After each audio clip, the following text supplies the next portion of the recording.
హిందూ ధర్మచక్రం YouTube ఛానల్కి స్వాగతం. నా పేరు శ్రీకృతి.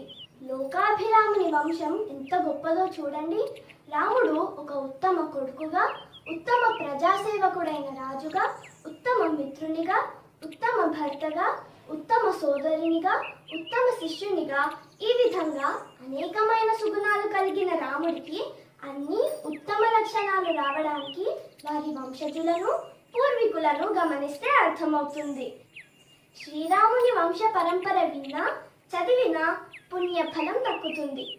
బ్రహ్మ కొడుకు మరీచి, మరీచి కొడుకు కశ్యపుడు, కశ్యపుడి కొడుకు సూర్యుడు, సూర్యుడి కొడుకు మనువు, మనువు కొడుకు ఇక్ష్వాకువు, ఇక్ష్వాకువు కొడుకు కుక్షి, కుక్షి కొడుకు వికుక్షి, వికుక్షి కొడుకు బాణుడు, బాణుడి కొడుకు అనరణ్యుడు, అనరణ్యుడి కొడుకు పృథువు, పృథువు కొడుకు త్రిశంఖుడు, త్రిశంఖుడి కొడుకు దుందుమారుడు లేదా యువనాశ్వరుడు, దుందుమారుడి కొడుకు మాంధాత, మాంధాత కొడుకు సుసంధి, సుసంధి కొడుకు ధ్రువసంధి, ధ్రువసంధి కొడుకు భరతుడు, భరతుడి కొడుకు అశితుడు, అశితుడి కొడుకు సగరుడు, సగరుడి కొడుకు అసమంజసుడు, అసమంజసుడి కొడుకు అంశుమంతుడు, అంశుమంతుడి కొడుకు దిలీపుడు, దిలీపుడి కొడుకు భగీరథుడు, భగీరథుడి కొడుకు కకుత్సుడు, కకుత్సుడి కొడుకు రఘువు, రఘువు కొడుకు ప్రవృత్తుడు, ప్రవృత్తుడి కొడుకు శంఖనుడు, శంఖనుడి కొడుకు సుదర్శనుడు, సుదర్శనుడి కొడుకు అగ్నివర్ణుడు, అగ్నివర్ణుడి కొడుకు శీఘ్రవేదుడు,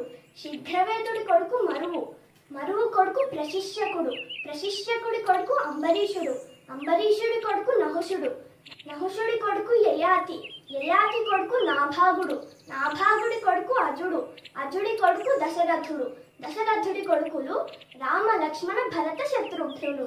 ఇది శ్రీరామచంద్రుని వంశవృక్షం. అందరికీ శ్రీరామనవమి పర్వదిన శుభాకాంక్షలు. ఈ వీడియో నచ్చితే లైక్ చేయండి, షేర్ చేయండి, కామెంట్ చేయండి. హిందూ ధర్మచక్రం ఛానల్ని సబ్స్క్రైబ్ చేయండి. నమస్తే.